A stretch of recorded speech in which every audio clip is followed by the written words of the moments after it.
अब मैं आपको रोड चौदस की कहानी सुनाऊंगी। एक राजा था, एक रानी थी। उनके एक लड़का था, उसके कोई संतान नहीं थी।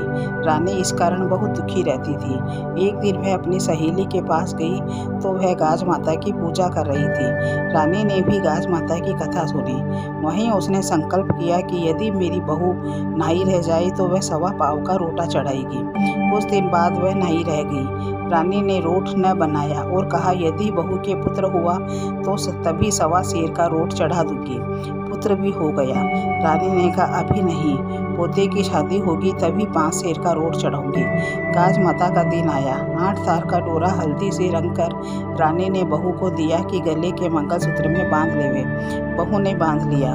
रानी के बेटे ने पत्नी के गले में मंगलसूत्र में डोरा देखा तो अपनी पत्नी से कहा, ये हीरे मोती के गहने में पीला पीला डोरा क्या बांधा है, बुरा लग रहा है, खोल कर फेंक दो।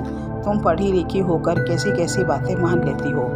उसने खोल कर रख दिया।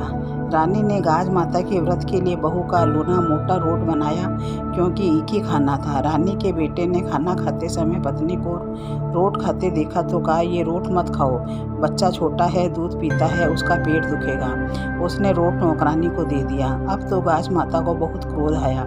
उसी समय आंधी तूफान चला दिए, बादल बरसने लगे। गाज माता गाजती घोरती आई और पालने सहित बच्चे को ले जाकर भिलने के आंगन में रख दिया। उसके बच्चे नहीं थे, वह बहुत खुश हो गई। इसी समय महल में बच्चा खो जाने से हाहाकार मच गया। सास मन में कलपने लगी कि मैंने रोट नहीं चढ़ाया, इसी कारण बच्चा खो गया। बहू सोचने लगी, मैंने डोरा खोल दिया और रोट नहीं खाया, इसी का फल है। दोनों ही गाज माता से क्षमा मांगने लगी और रानी ने उसी समय सवा मन का रोट बनाकर गाज माता की पूजा की और रोट भी चढ़ाया।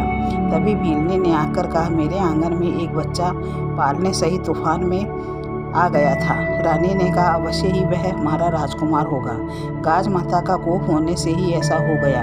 भीलने ने कहा, कैसा कोप? रानी ने सब बात बताई। भीलने ने कहा, यदि मेरे पुत्र हुआ तो मैं भी सवा पाव का रोट गाज माता के चढ़ाऊंगी। उसके भी पुत्र हो गया। उसने तुरंत सवा पाव का रोट चढ़ा दिया। गरीब थोड़े का चढ़ावा, अमीर ज़्यादा चढ़ावे, पर रानी की तरह न करे। गाज माता ने उनका भला किया, वैसा सबका भला करे। जैसा रानी पर कोप किया वैसा किसी पर न करे। कहानी के सुनने वाले, हुंकारा भरने वाले सभी पर गाज माता अपना उपकार करे।